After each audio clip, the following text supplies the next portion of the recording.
Ya, shalom saudara yang dikasihi Tuhan. Bertemu lagi kita di ibadah online meskipun kita ada di rumah atau dimanapun kita berada. Mari saat ini kita ngambil waktu sejenak, kita mau beribadah. Dan saat ini saya ajak kita semua tunduk kepala, tutup mata. Kita buka ibadah kita di pagi hari ini dengan berdoa. Kita satu dalam doa, kita berdoa. Kami bersyukur Tuhan, Engkau Allah yang tidak pernah meninggalkan kami. Engkau Allah yang terus setia bersama kami. Kekuatan, kesehatan, nafas kehidupan Tuhan, bahkan berkat yang kami rasakan sampai saat ini, itu semua karena kasih anugerah-Mu Tuhan.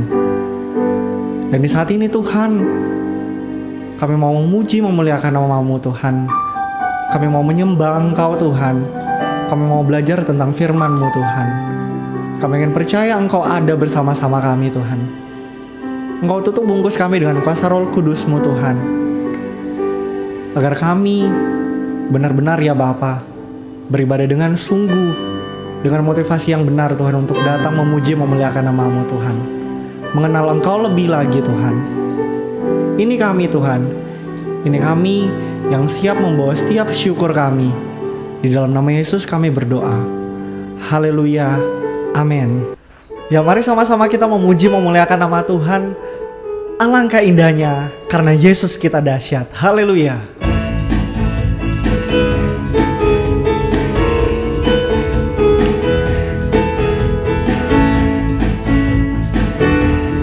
Alangkah indahnya hidup di dalam Tuhan. Dia mencurahkan berkat yang melimpah. Alangkah indahnya jalan bersama Tuhan. Dia memberikan kuasa untuk menang. Yesusku dahsyat, ku tak ragu kepadamu. Kau Tuhan yang setia di pihakku. Yesusku dahsyat, tak terbendung kuasa-Mu. Kau yang terhebat, terbesar bagiku. Sekali lagi kita nyanyikan pujian ini dari awal. Alangkah indahnya, haleluya. Alangkah indahnya hidup di dalam Tuhan. Dia mencurahkan berkat yang melimpah. Alangkah indahnya jalan bersama Tuhan. Dia memberikan kuasa untuk menang. Yesusku dahsyat, ku tak ragu kepadamu. Kau Tuhan yang setia di pihakku. Yesusku dahsyat, tak terbendung kuasa-Mu. Kau yang terhebat, terbesar bagiku. Oh Yesusku, Yesusku dahsyat, ku tak ragu kepadamu. Kau Tuhan yang setia di pihakku.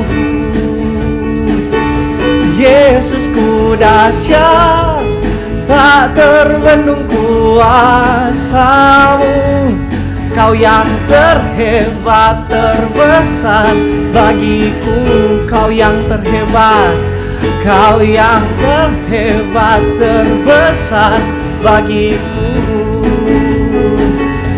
Kau yang terhebat, Kau yang terbesar. Kau yang terhebat, terbesar bagiku. Haleluya. Yesusku dahsyat. Haleluya. Tuhan Yesus dahsyat dalam kehidupan kita. Begitu banyak perkara yang Tuhan lakukan dalam kehidupan kita. Masalah kita, entah itu pekerjaan, studi kita, keluarga kita, bahkan finansial kita, semua Tuhan beracara, semua Tuhan yang buka jalan keluar.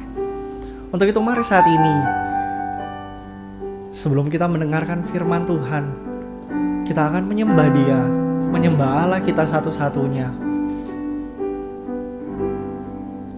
Haleluya.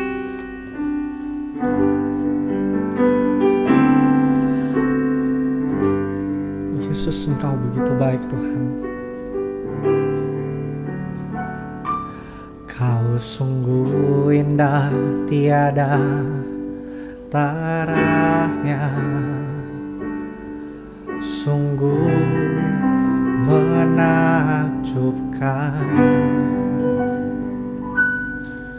sungguh ajaib untuk dimengerti,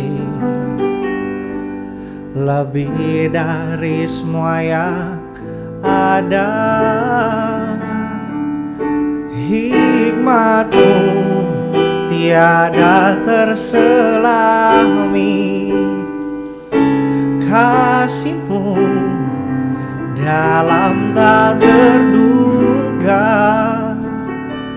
Kau sungguh indah, tiada taranya, mulia dan berkuasa. Ku kagum hormat akan Engkau, ku kagum hormat akan Engkau. Kau Allah yang layak dipuji, ku kagum akan Engkau. Lebih sungguh lagi kita nyanyikan pujian ini dari awal. Kau sungguh indah, tiada taranya, sungguh menakjubkan, sungguh ajaib untuk dimengerti, lebih dari semua yang ada. Hikmat-Mu tiada terselami, kasih-Mu dalam tak terduga. Kau sungguh indah, tiada taranya, mulia dan berkuasa. Ku kagum hormat akan Engkau, ku kagum hormat akan Engkau. Kau Allah yang layak dipuji, ku kagum akan Engkau.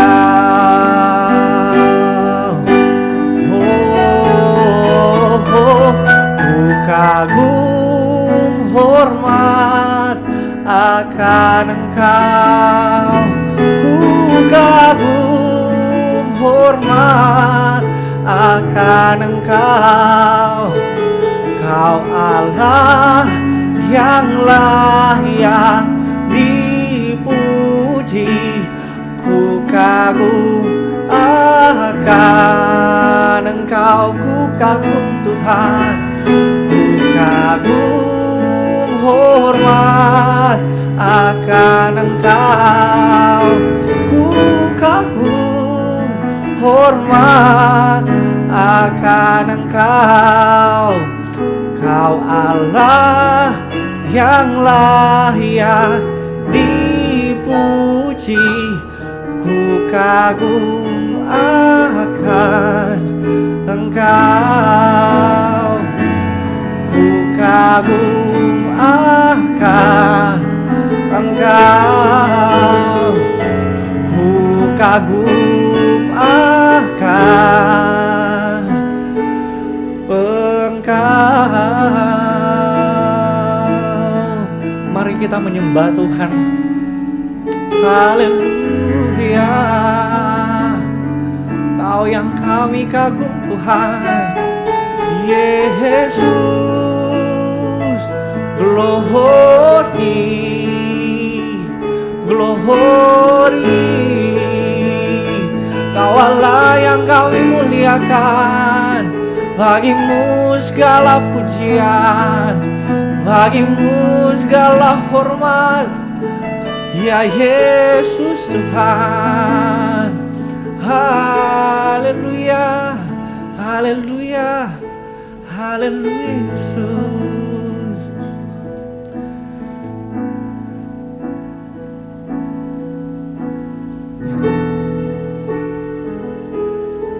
Haleluya.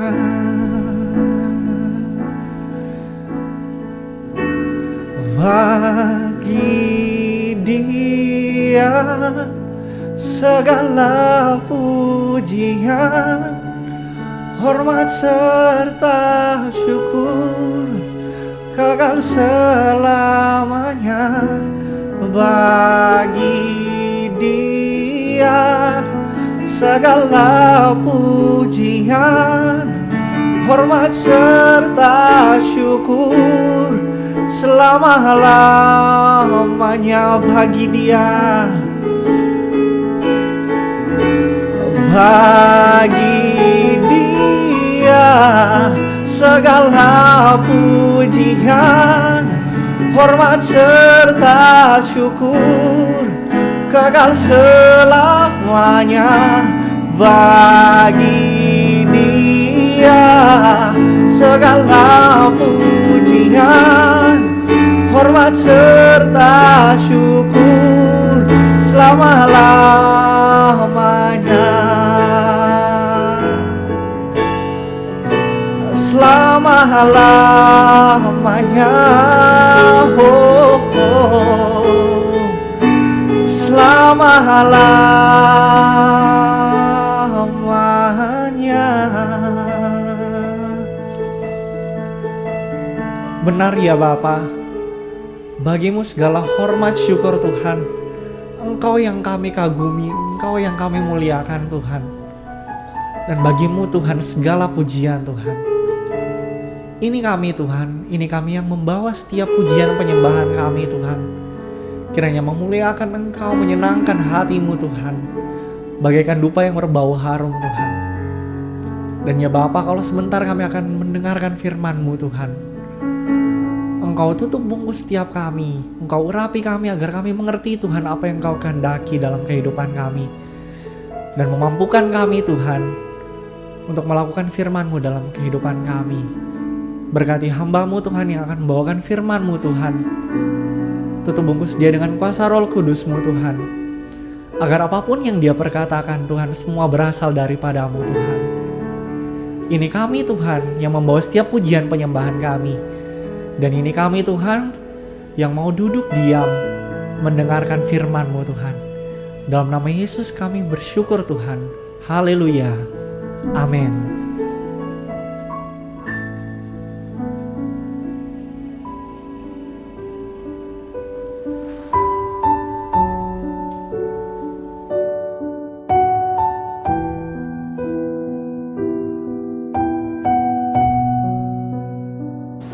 Puji Tuhan, shalom saudara. Kembali lagi kita menikmati berkat Tuhan.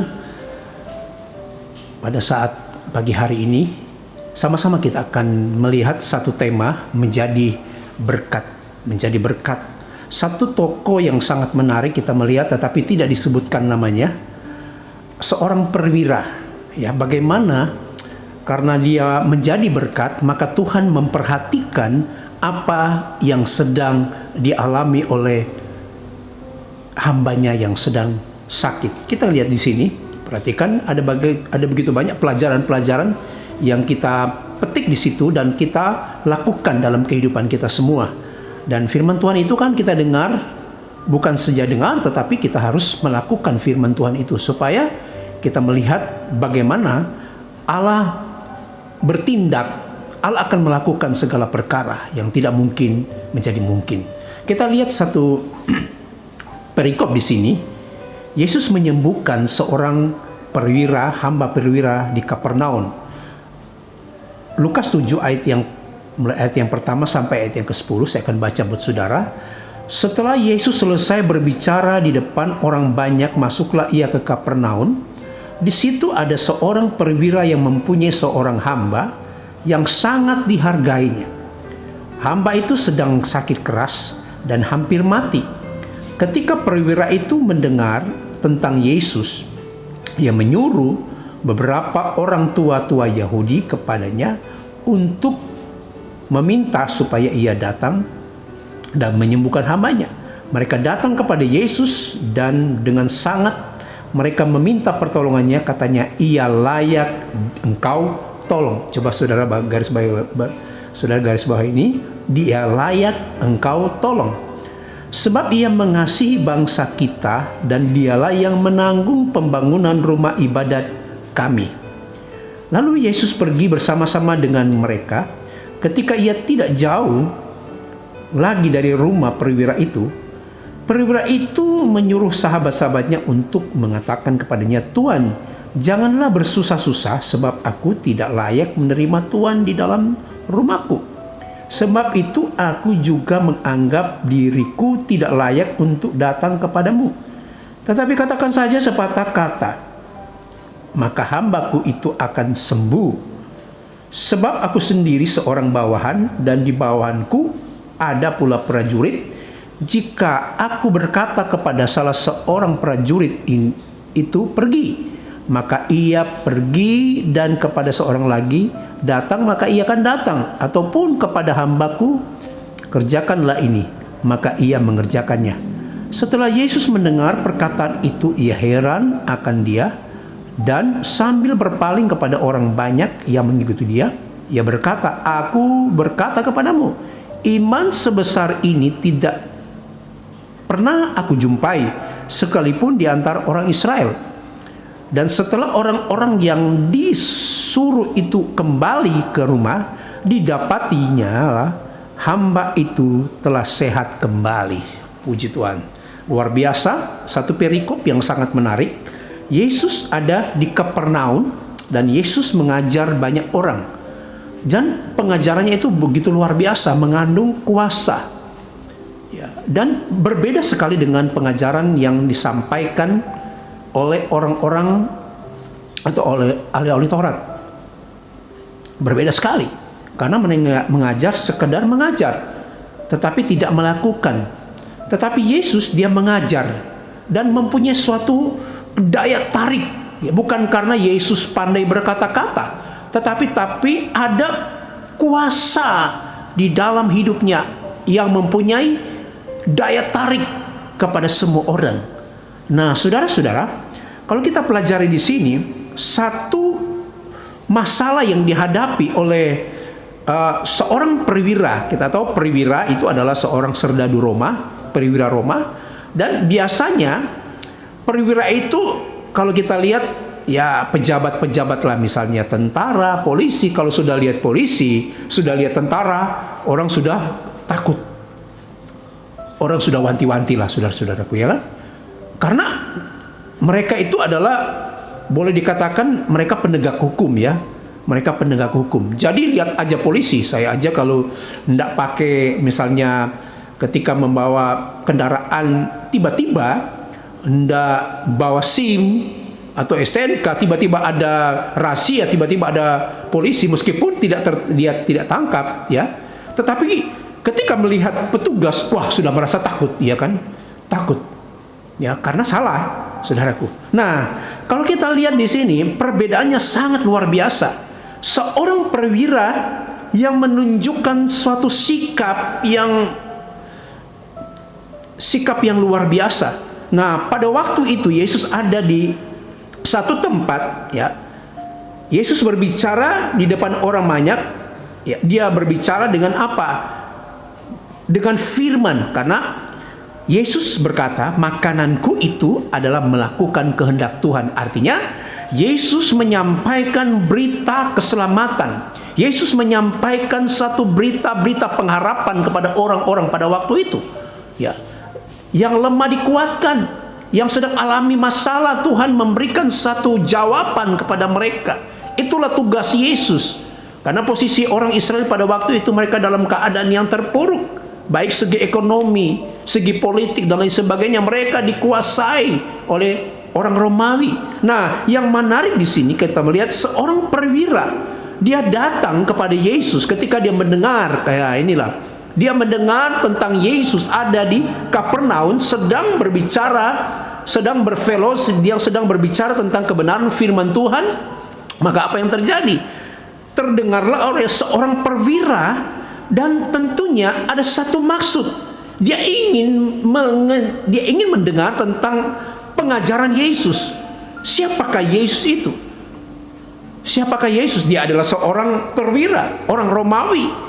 Tetapi kita melihat di sini, waktu di situ ada seorang perwira, ayat yang kedua, di situ ada seorang perwira yang mempunyai seorang hamba. Nah, ternyata seorang hamba ini sedang sakit dan hampir mati. Nah, hamba ini sangat dikasihi oleh seorang perwira ini. Nah, hamba itu boleh dikatakan budak, ya, budak, pembantu dalam rumah tangga yang mengurus dalam rumah tangga dari muka sampai belakang. Ya, dia mengurus, tetapi yang anehnya dia sangat menghargai akan hamba ini. Ada apa kepada karena Alkitab dia sangat menghormati, saudara-saudaraku. Dia sangat menghormati, luar biasa. Alkitab berkata hamba ini sedang sakit keras. Kalau kita lihat ayat yang kedua, di situ ada seorang perwira yang mempunyai seorang hamba yang sangat dihargainya. Nah, memang tidak dicatat siapakah hamba itu. Nah, bisa-bisa ya hamba itu adalah seorang Yahudi atau seorang Israel, atau mungkin tidak dijelaskan. Tetapi hamba itu sangat dihargai. Kenapa sangat dihargai? Karena hamba itu adalah seorang yang boleh dikatakan sangat menghargai tuannya, sangat rajin, ya. Dia berdampak. Bisa-bisa saja si hamba ini menyaksikan tentang Yesus. Ya, seperti saya masih ingat waktu Naaman sakit kusta, ya, di Israel. Dia seorang panglima perang Raja Aram, saudaraku, seorang jenderal, tetapi sakit kusta. Tetapi ada seorang hamba, ya, hamba Israel yang takut Tuhan. Dia menyaksikan tentang Tuhan Israel, bagaimana Allah melakukan mujizat lewat nabi Tuhan. Akhirnya didengarlah oleh Naaman. Kemudian Naaman bertindak pergi ke Israel untuk apa? Untuk supaya dia disembuhkan. Dia memang Naaman ini dia dihormati, dia disegani, tetapi sayangnya dia sakit kusta. Nah, saya tidak akan berbicara itu, nanti kita akan bahas ya di waktu yang lain, saudara-saudara. Tapi kita melihat di sini seorang hamba sangat dihargai. Jadi saya bisa ambil kesimpulan, ternyata hamba ini bisa jadi hamba ini adalah hamba yang sangat rajin, sangat ulet dan sangat menghargai. Dan dia mempunyai satu karakter yang baik, saudara-saudaraku. Sehingga apa? Ketika hamba ini sakit, ya, ketika hamba ini sakit, begitu dia peduli kepada hamba ini, boro-boro, ya, kalau ada yang sakit, ada yang apa, wes kamu pulang, bikin susah saya, bikin susah majikan. Tetapi ini tidak. Padahal kita melihat seorang perwira ini punya pangkat yang tinggi, punya pangkat. Dia terkenal, dia dihormati, bukan saja dihormati, pasti dia ditakuti. Ya, perwira, karena dia perwira, dia bawahnya ada prajurit. Ya, tetapi dia juga punya atasan, saudaraku. Tetapi dia benar-benar menghargai, dan itu sudah menjadi karakter kehidupan daripada seorang perwira, saudaraku. Nah, satu saat ketika dia mendengar tentang Yesus, dia datang di tempat itu. Alkitab berkata, ayat yang ketiga, ketika perwira itu mendengar tentang Yesus, ia menyuruh beberapa orang tua-tua Yahudi kepadanya untuk meminta supaya ia datang dan menyembuhkan hambanya. Ketika dia datang di tempat itu, dia menyuruh kepada orang tua-tua Yahudi, tolong sampaikan kepada Yesus bahwa datanglah di tempatku, ya, datang di tempat, karena aku mempunyai suatu masalah, bukan masalah anak, bukan masalah istri, tetapi masalah yang dihadapi hambanya atau pembantunya sedang alami sakit keras. Begitu dia peduli. Nah, saudara-saudara, rupanya memang kita harus peduli. Tema kita menjadi berkat. Kita harus menjadi berkat di mana saja kita berada. Berkat bukan saja uang, tetapi berkat-berkat yang kita berikan kepada orang, mungkin dengan nasihat, mungkin dengan memperhatikan orang, mungkin dengan teguran, itu berkat. Kita harus menjadi berkat. Jangan berpikir berkat itu selalu berbicara uang. Tidak. Berkat itu harus membawa dampak kepada orang lain supaya orang lain itu bisa mengalami suatu perubahan hidup, saudara-saudaraku. Nah, kita lihat di sini. Dia bilang, katakan, Yesus tolong, hamba saya sedang sakit.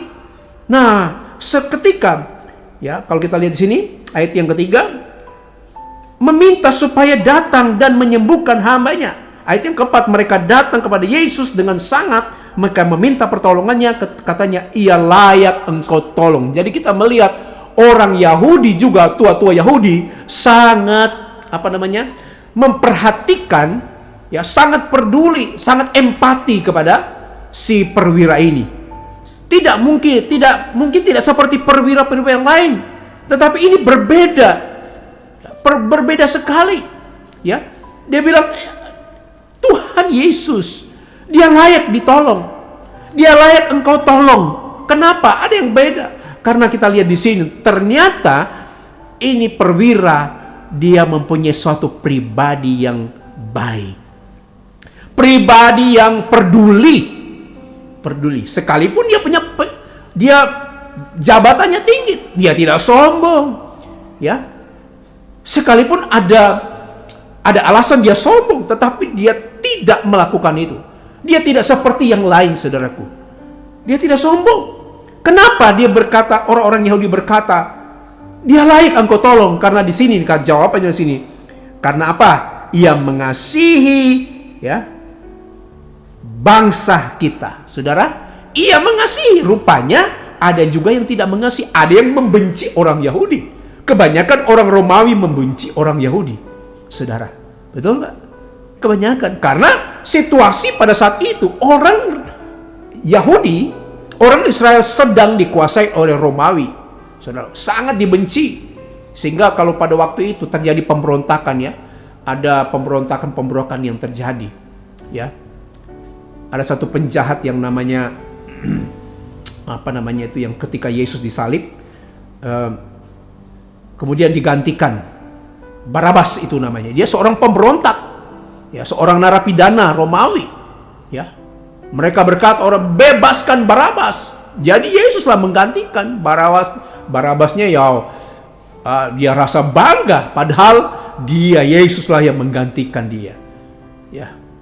Mudah-mudahan Barabas itu bertobat pada waktu memang tidak tercatat. Tapi kita lihat di sini, perhatikan. Ini layak dia tolong. Nah, saudara-saudaraku, karena kita lihat satu hal yang dimiliki, dia mengasihi bangsa Israel. Tadi saya katakan berbeda dengan yang lain, benci kepada orang Israel. Tetapi dia mengasihi. Kemudian bukan saja dia mengasihi, dialah yang menanggung pembangunan rumah ibadat kami. Dia mengasihi bangsa Israel, dia mengasihi bangsa Yahudi, kemudian bukan tidak cukup, tetapi dia juga yang turut membantu membangun akan rumah Tuhan yang dikenal dengan sinagog. Karena ini di Kapernaum. Dia membangun, dia membantu, saudaraku. Nah, inilah yang membuat mereka simpati kepada perwira ini. Dia layak engkau tolong, Tuhan. Akhirnya apa? Tuhan tergerak. Lalu Yesus, kalau kita lihat, lalu Yesus pergi bersama-sama dengan mereka ketika ia tidak jauh lagi dari perwira itu. Perwira itu menyuruh sahabat-sahabatnya untuk mengatakan, Tuhan, janganlah bersusah-susah, sebab aku tidak layak menerima Tuhan di dalam rumahku. Sebab aku juga menganggap diriku tidak layak untuk datang kepadamu. Tetapi katakan saja sepatah kata, maka hambaku itu akan sembuh. Kita melihat ketika Yesus sedang di perjalanan, mau dekat di tempat kediamannya perwira, kemudian dia menyuruh sahabat-sahabatnya, katakan, Yesus, jangan datang kepadaku, sebut saja kata. Ya, dia bilang janganlah bersusah-susah, sebab dia berkata aku tidak layak. Kita melihat satu pribadi yang sangat luar biasa, seorang yang terkenal, seorang yang terpandang, ya, seorang yang boleh dikatakan dikenal oleh banyak orang pada waktu itu, tetapi dia berkata begini, aku tidak layak. Ini menunjukkan bahwa dia mempunyai satu sikap yang rendah hati. Sekalipun dia punya jabatan, aku tidak layak. Dia cuma berkata, aku tidak layak. Perhatikan, jangan bersusah-susah sebab aku tidak layak menerima Tuhanku di dalam aku. Sebab aku juga menganggap di dalam diriku tidak layak untuk datang kepadamu. Tetapi katakan saja sepatah kata, maka hambaku itu akan sembuh. Dia bilang katakan saja kepada hambaku. Katakan saja sepatah dua kata bahwa hambaku akan sembuh. Katakan. Jadi kita melihat di sini satu sikap yang luar biasa. Ya, katakan saja, tidak usah bersusah-susah. Kemudian dia jelaskan di dalam ayat yang ke-8, sebab aku sendiri seorang bawahan, di bawahanku pula ada prajurit. Jadi dia berkata begini, sekalipun dia perwira, dia berkata begini, aku sendiri seorang bawahan, di bawahan. Dia perwira, tetapi dia juga ada di atas, ada atasannya juga. Ada atas kaisar atau jenderal, ya, ada atasan. Jadi apapun atasan katakan, ya, dia harus katakan, dia harus menuruti. Begitu juga aku juga punya prajurit di bawah. Saya katakan, kamu harus lakukan itu. Prajurit itu harus dia lakukan itu. Tidak boleh membantah. Jadi dia tahu tentang satu otoritas, apalagi dia tahu ini bukan otoritas duniawi, tetapi ini adalah otoritas daripada Allah sendiri. Dia sangat menghargai, saudaraku. Kalau kita melihat dahsyat, ya. Ketika Yesus mendengar tentang apa yang dikatakan oleh perwira ini, dia heran. Kok begitu? Luar biasa. Ya, Alkitab berkata, kalau kita lihat sini, setelah Yesus mendengar ayat yang ke-9, setelah Yesus mendengar perkataan itu, ia heran. Dia terheran-heran. Aku belum pernah ditemukan iman ini yang ada di Israel. Hanya ini, orang ini, seorang yang orang Romawi, perwira, tetapi toh dia berkata, katakan sepatah kata saja, tidak usah datang, sebab dia sadari aku ini seorang bawahan juga. Aku juga, saya juga punya bawahan, aku punya atasan. Luar biasa. Dia sangat menghargai tentang otoritas itu. Ya, dia berkata begini. Berkata, iman sebesar ini tidak pernah aku jumpai sekalipun ia di antara orang Israel. Sekalipun di antara orang Israel. Dia puji. Aku belum pernah ketemukan iman sebesar ini. Tidak pernah ditemukan kepada orang Israel, saudaraku. Luar biasa. Sehingga apa? Benar. Mujizat terjadi. Kalau kita baca ayat yang 10, dan setelah orang-orang disuruhnya itu kembali ke rumah, didapatinya hamba itu telah sehat kembali. Itu karena apa? Iman. Dia menghargai perkataan otoritas itu. Nah, saudara-saudara, saudara sebagai pemimpin punya otoritas. Entah pemimpin sekuler, ya seperti Mr. Wempi, dia kepala sekolah, ya. Apapun dia sampaikan, dia punya otoritas untuk menyampaikan kepada bawahannya, ya. Jadi kita mau berkata, hargailah otoritas itu.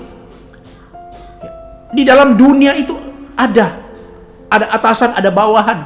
Di dalam gereja, ya, ada gembala, ada pemimpin-pemimpin wadah. Hargailah mereka sebagai kepala masing-masing, kepala pemimpin masing-masing, karena mereka dikasih kuasa untuk mengambil satu keputusan.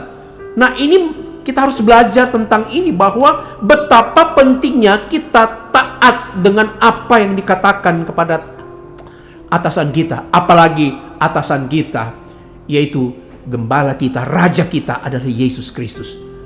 Saya mau berkatakan, yang kita dengar adalah firman. Ketika firman disampaikan, mari kita lakukan. Perwira ini, dia punya iman. Dia berkata, katakan sepatah, itu kata-kata firman. Ya, jadi apa yang kita dengar, saudara-saudara, entah di mana, di persekutuan, di gereja, ketika kita dengar tentang perkataan Yesus, mari kita imani. Apalagi mungkin hari-hari sedang ada dalam pergumulan, mungkin pergumulan ekonomi, pergumulan sakit, dan pergumulan lain sebagainya. Kalau kita imani firman itu, ya, kalau kita imani firman itu, apa yang diucapkan oleh firman, ya, karena firman itu punya kuasa. Injil itu adalah kekuatan Allah. Ya. Saudara-saudaraku, kita lihat di sini, mujizat terjadi. Hamba ini, seorang yang dikasihi, tiba-tiba sembuh. Ketika mereka melihat, udah sehat, waras, sehat sekali, saudaraku. Luar biasa kita melihat. Jadi betapa pentingnya kalau kita datang beribadah, kita dengar firman Tuhan. Mari kita imani, bukan jadi pengetahuan. Banyak orang menjadikan firman itu sebagai pengetahuan. Ya, memang penting itu pengetahuan. Tetapi di samping kita punya pengetahuan firman, tetapi kita harus jadikan firman ini adalah iman. Karena iman itu bisa, iman timbul dari pendengaran. Pendengaran akan firman Tuhan. Dan ketika kita lakukan firman itu, ya, akan membawa dampak yang luar biasa. Mujizat Tuhan terjadi, pemeliharaan Tuhan, dan apapun yang kita lakukan tidak sia-sia. Semua untuk kemuliaan Tuhan. Nah, saudara-saudara, kita melihat rahasia apa yang ada dalam kehidupan daripada perwira ini. Yang pertama saya pelajari, dia seorang yang rendah hati. Makanya firman Tuhan bilang, berbicara di dalam Amsal berapa itu ya, ganjaran kerendahan hati, kekayaan dan kehormatan. Nah, orang rendah hati itu penting, saudaraku. Dimanapun kita berada, di dunia sekuler pun kita perlu ada kerendahan hati. Di pekerjaan Tuhan, kerendahan hati penting. Salah satu contoh kerendahan hati gampang saja. Ketika dia ditegur, dia rela. Untuk apa? Diubahkan. Waktu Daud dia melakukan dosa, Tuhan uji, Tuhan angkat dia. Saul, dia tidak pernah Daud tidak pernah membantah. Ketika Saul berdosa, dia membantah, dia beralasan. Nah, orang yang beralasan itu tidak ada kerendahan hati.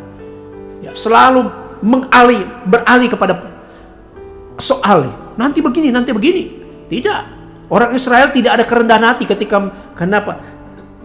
Karena sehingga mereka gagal masuk tanah Kanaan. Ganjaran kerendahan hati, kekayaan dan hormat. Orang rendah hati pasti dihormati, disenangin, dihargai.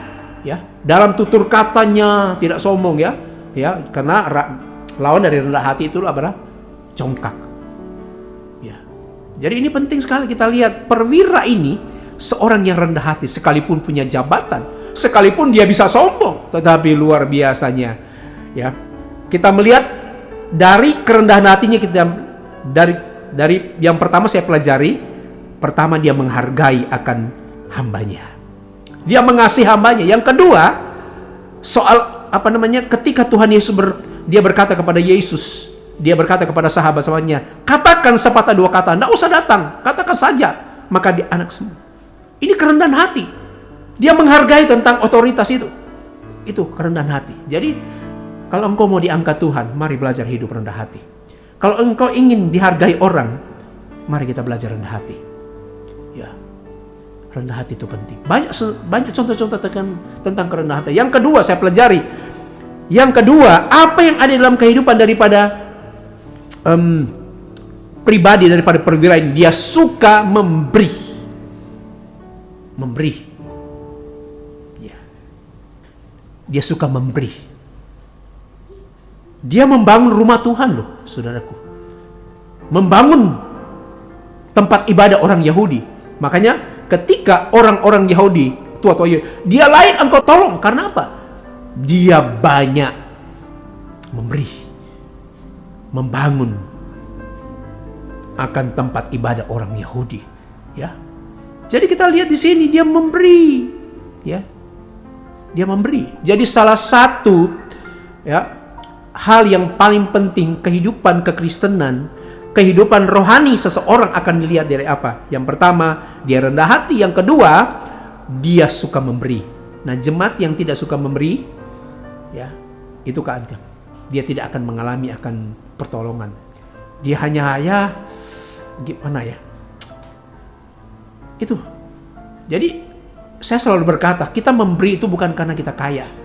Saya tekankan kepada jemaat Tuhan, memberi. Engkau orang miskin, orang biasa, ya, orang punya segalanya harus belajar memberi. Karena itu adalah apa? Berkat Tuhan. Orang yang diberkati, kita akan diberkati Tuhan.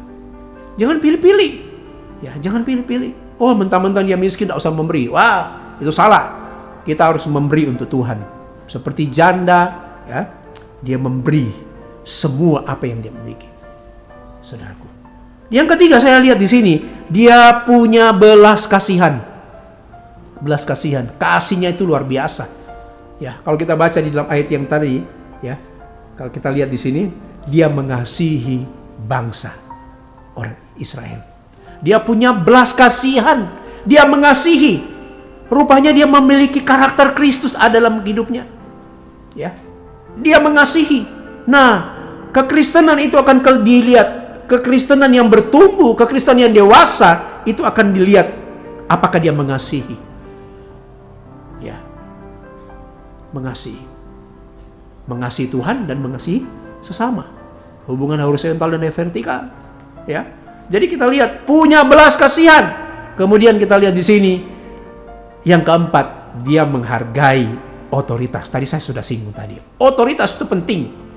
Ya, dia menghargai, dia seorang perwira, dia punya bawaan prajurit. Tetapi apa yang dia perintahkan dilaksanakan. Begitu juga rupanya otoritas tertinggi, ya, itu adalah Yesus yang luar biasa. Rohani. Ya. Jadi hargailah pemimpin saudara, hargai siapapun atasan kita. Ya. Hargailah. Karena kita lihat betapa pentingnya kita menghargai pemimpin. Menghargai gembala, menghargai ketua ini. Karena itu adalah sumber berkat. Sumber berkat. Jadi prajurit ini memang luar biasa, atau perwira ini maksud saya. Perwira ini luar biasa. Ya. Jadi kita lihat di sini. Dia menghargai otoritas. Yang terakhir, yang kelima saya pelajari di sini. Dia punya iman yang luar biasa. Amin. Kekristenan harus punya iman. Iman itu harus ada dalam kehidupan setiap pribadi. Sebab tanpa iman, Alkitab berkata, tidak berkenan kepada Allah. Tidak mungkin berkenan. Berarti tidak masuk surga dong. Ya. Harus punya iman. Iman itu percaya. Iman harus sungguh-sungguh percaya. Sekalipun kita belum melihat mujizat, sekalipun kita belum melihat bagaimana Tuhan bekerja, tetapi saya mau berkata, iman itu akan diuji waktu ke waktu sampai di mana ketahanan kita sebagai orang yang percaya. Dan justru di tengah-tengah badai ini, di tengah-tengah kesulitan ini, iman kita akan diuji. Apakah kita mau bertahan? Kadang-kadang orang ketika ekonomi mulai turun, dia tidak lagi datang beribadah. Ketika masalah datang, dia mulai undur lagi. Ya, ada begitu banyak orang-orang hari-hari ini mulai kasihnya mulai luntur, saudaraku. Kasihnya mulai luntur. Cintanya kepada Tuhan karena apa? Masalah-masalah yang terjadi. Tapi saya mau berkata, mari jadilah sebagai seorang perwira ini. Dia punya iman yang kokoh. Iman yang kokoh. 5 hal yang saya pelajari di sini luar biasa. Nah, perlu kita lakukan ini. Kita belajar. Saya pun juga belajar. Sekalipun saya pemberita, tapi saya juga belajar setiap hari untuk melakukan firman Tuhan. Amin, saudaraku. Jadi, sekali lagi, seorang yang rendah hati, suka memberi, memperhatikan pekerjaan Tuhan, dan yang punya belas kasihan kepada bangsa Israel, dan dia menghargai otoritas, dan yang kelima, dia punya iman yang kokoh. Amin. Tuhan Yesus memberkati. Biarlah jemaat Tuhan, GPD Immanuel, siapapun yang menyaksikan program ini, mari kita lakukan firman Tuhan dengan sungguh-sungguh. Kalau kita lakukan tidak berbantah-bantah, maka saya percaya Tuhan terus akan menyertai, memelihara, dan memberikan yang terbaik buat kita semua. Tuhan Yesus berkati. Mari kita sama-sama berdoa. Bapa di surga, Bapa di dalam nama Yesus Kristus, terima kasih buat anugerah-Mu yang Tuhan berikan kepada kami. Kami boleh menikmati ibadah ini Tuhan. Berkati kami sebuah firman Allah yang kami sudah dengar hamba sampaikan Tuhan. Bisa menjadi satu kekuatan, menjadi satu dorongan buat kami. Bagaimana seorang perwira ini yang luar biasa imannya, yang luar biasa dia mengasihi, dia begitu luar biasa sehingga Tuhan Yesus memuji imannya. Luar biasa Tuhan. Tuhan tolong kami semua supaya kami seperti pribadi perwira ini Tuhan. Supaya kami membawa berdampak. Kami menjadi hati yang berkenan. Ya, hati yang suka memberi, hati yang suka peduli, apalagi peduli terhadap pekerjaan Tuhan. Terima kasih Tuhan, berkati jemaat Tuhan supaya mereka terus bertumbuh di dalam iman, mereka terus setia melayani Tuhan. Apapun tantangan yang mereka hadapi, mereka tetap komitmen untuk mencari Tuhan. Terima kasih jemaat-jemaat yang sedang alami sakit hari-hari ini. Tuhan tolong biarlah Engkau sembuhkan. Jemaat-jemaat yang tua, Tuhan tolong mereka yang ada di rumah. Tuhan hiburkan mereka, mereka tidak bisa beribadah oleh karena keterbatasan fisik. Tuhan tolong mereka semua Tuhan. Tambahkan jiwa-jiwa untuk kemuliaan bagi nama Tuhan. Tolong setiap wadah-wadah yang ada Tuhan. Tuhan tolong baik pelayan Tuhan, majelis gereja. Tuhan tolong mereka satukan kami semua untuk kami bergandengan tangan untuk memajukan akan pekerjaan Tuhan ini Tuhan. Terima kasih Tuhan. Terima kasih, berkati pemerintah kami. Tuhan tolong mulai dari Bapak Presiden, Wakil Presiden, para menteri yang ada, sampai kepada pemerintahan RT RW. Tuhan tolong pemerintah Kota Surabaya. Tuhan tolong semua Tuhan. Terima kasih Tuhan. Tuhan tolong sebentar kami juga akan beribadah. Jam 4 sore Tuhan menggerakkan semua jemaat Tuhan. Kami boleh menikmati akan berkat-berkat Tuhan yang Tuhan berikan kepada kami. Terima kasih Tuhan. Terima kasih Tuhan. Terima kasih Tuhan. Mari sama-sama kita terima berkat. Saudara, biarlah berkat daripada Allah Bapa, cinta kasih dan rahmat di dalam Yesus Kristus persekutuan Allah Roh Kudus senantiasa menyertai memberkati kami mulai saat ini sampai selama-lamanya di dalam berkat nama Tuhan Yesus Kristus. Haleluya. Amin. Tuhan Yesus memberkati. Ya, haleluya.